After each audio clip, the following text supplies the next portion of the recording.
Hi, my name is Jenni Field and I am the current CIPR President, and I'm also founder and director of Redefining Communications, which is a consultancy that I set up to help organisations be less chaotic by helping them communicate effectively. In this 15-minute session, I'm going to be talking to you about mental resilience, which is a topic that I've been researching over the past 6 months, as I'm looking at how it links to communication skills, but also looking at how to better support people that are working in organisations with some of the skills that are needed to be a more resilient person.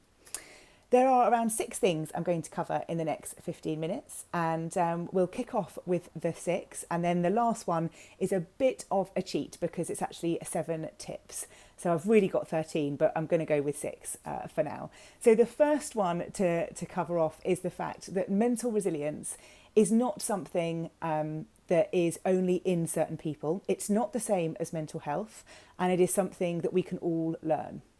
And I think that's a really important place to start today, because we can often think that resilience is something that only some people have, that it's a strong personality trait, but actually it's something that we can learn, we can read about, we can practice, and we can learn how to use the behaviours in order to be more resilient. There's a really great talk on TEDx by Lucy Hone who talks about resilience. She's an academic and researcher in the field, and she talks about her own experience of resilience as well. It's around 16 minutes long, but it's really, really worth a watch.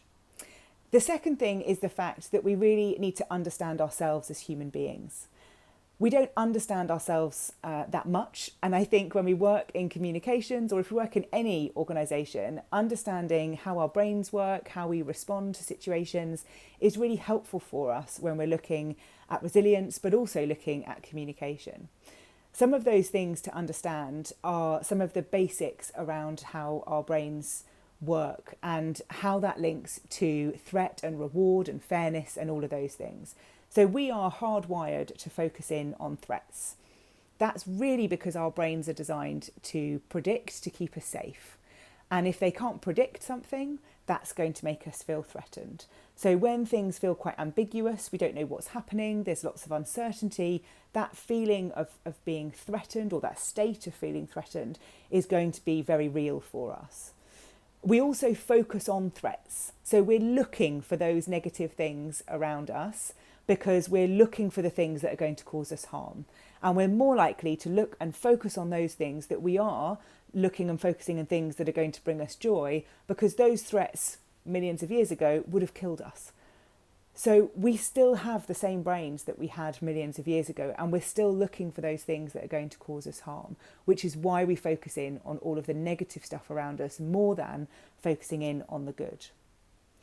The other piece to think about for us is our focus and our importance around how we view fairness. This is really interesting in the research I was doing, that our brains respond to situations that are unfair in the same way as they would respond to a physical pain.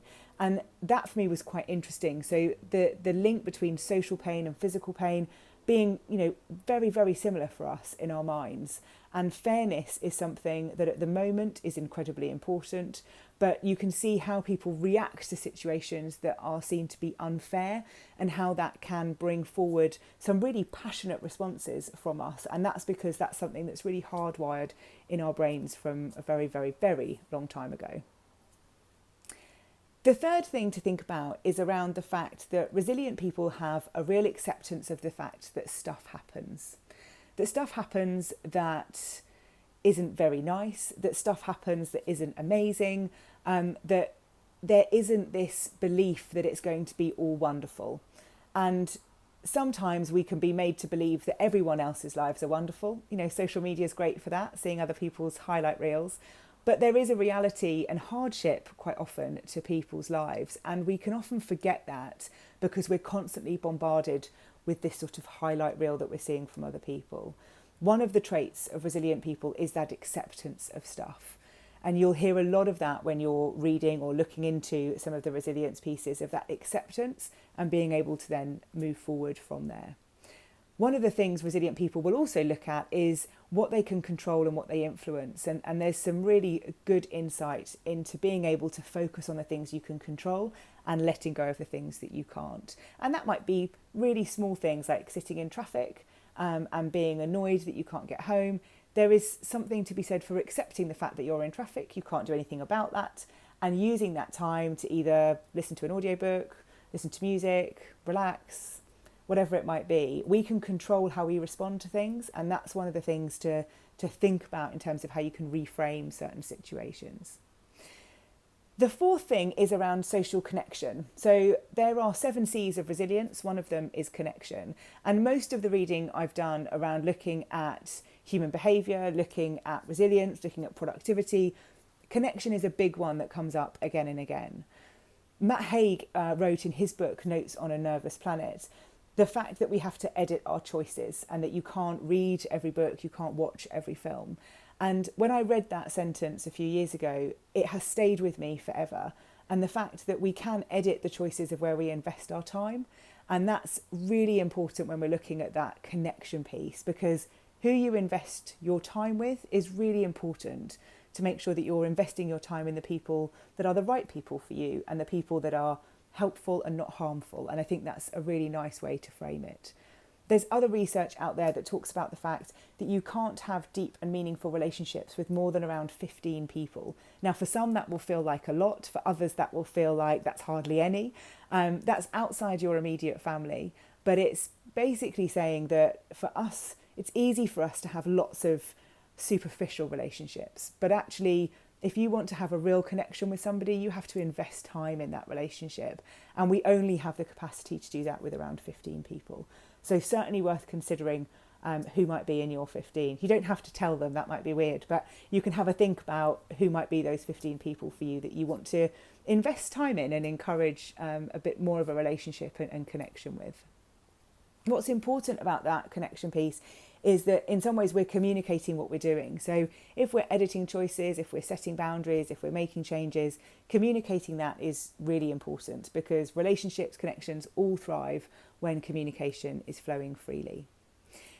The fifth one is around getting to know you. And that's really easy to say, but actually having a better sense of understanding yourself is really important when you're looking at resilience. So understanding whether you're a night owl or an early bird, understanding whether, you hate yoga, but you love running. We're all different people. There's no right or wrong in that sense. We all have different interests, different things that will help us calm down, different things that we are passionate about. We're all completely individual. And I think looking at that and working out what's right for you is so important when you're thinking about how to build some of your resilience. I'm now going to finish on the 7 tips that I listened to when I was listening to Brené Brown's podcast recently on how to end the stress cycle. It was a really great podcast episode where she was talking to some authors about their book, and it was really interesting to hear them talk about not only the mental impact of stress, but the physical impact of stress. And I think that's really important to look at and be aware of. But their 7 tips include physical activity, so getting outside, doing something physical, whatever that might be. Breathing exercises, so I talked about yoga earlier, it might not be for you, but certainly doing maybe just 3 deep breaths at your desk can be really, really powerful to help bring a sense of calm as well. Positive social interactions is on the list, so being around people or social environments that help you get a sense of safety or a sense of home, that's really important. And you can link that in some ways to Maslow's hierarchy of needs, where there's the safety needs sort of right down that bottom of that pyramid that need to be met before we go much further up towards self-actualization. Laughter is in there, and the non-polite laughter. So if you know me, you know I don't do polite laughing because I'm not very good at it. But it's that proper, belly laughing, almost laughing so much till you cry. That kind of laughing is really, really good, really, really good for you. Affection and hugging is another one, which has been very challenging this year, but a 20-second hug can be really, really powerful to help you end that stress cycle. Having a big cry. I have a few friends that are big criers when they are feeling stressed, and I applaud that. It's not something that's within my makeup, but for others, having a big cry and getting that sense of release is really important. And also getting creative. So there's been lots of talk over the years of colouring in, doing stuff that's creative, different, doing something that's for you that maybe isn't technology-based, can be really, really powerful as well. So those are my 6 with 7 tips at the end, bits around mental resilience. The one thing I want to leave you with is the fact that this is something we can all learn to do. The fact that it isn't something that some people have and some people haven't. But actually, if you take the time to read about it, to learn, to listen to stuff like this that might give you some advice and insights into what to do, and then start to practice some of those behaviours and things in real life, you'll start to see a huge, huge difference. Thank you very much for listening. Enjoy the rest of the conference, and I'll see you in the social areas soon.